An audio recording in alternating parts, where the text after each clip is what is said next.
بسم اللہ الرحمن الرحیم۔ حکمت نمبر 385۔ مولا فرماتے ہیں اللہ کے نزدیک دنیا کی حقارت کے لیے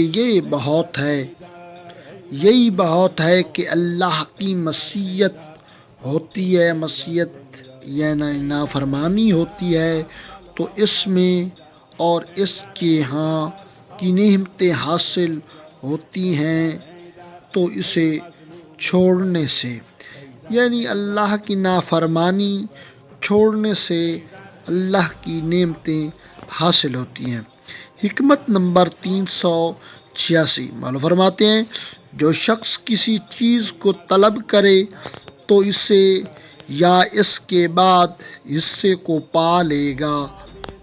حکمت نمبر 387۔ مولا فرماتے ہیں جو بھلائی نہیں جس کے بعد دوزخ کی آگ ہو، اور وہ برائی نہیں جس کے بعد جنت ہو۔ جنت کے سامنے ہر نعمت حقیر اور دوزخ کے مقابلے میں ہر مصیبت راحت ہے۔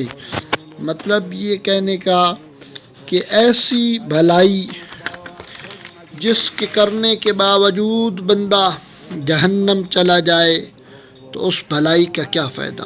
حکمت نمبر 388۔ مولا فرماتے ہیں اس بات کو جانے رہو کہ فقر و فاقہ ایک مصیبت ہے، اور فقر سے زیادہ سخت جسمانی امراض ہیں، اور جسمانی امراض سے زیادہ سخت دل کا روگ ہے۔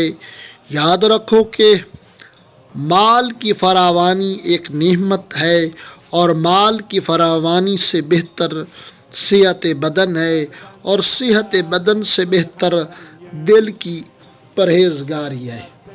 حکمت نمبر 389۔ مولا فرماتے ہیں جسے عمل پیچھے ہٹائے اسے نسب آگے نہیں بڑھا سکتا۔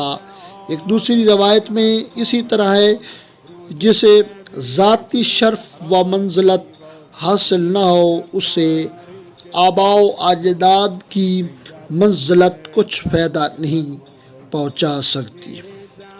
اللہم صلی علی محمد و آل محمد۔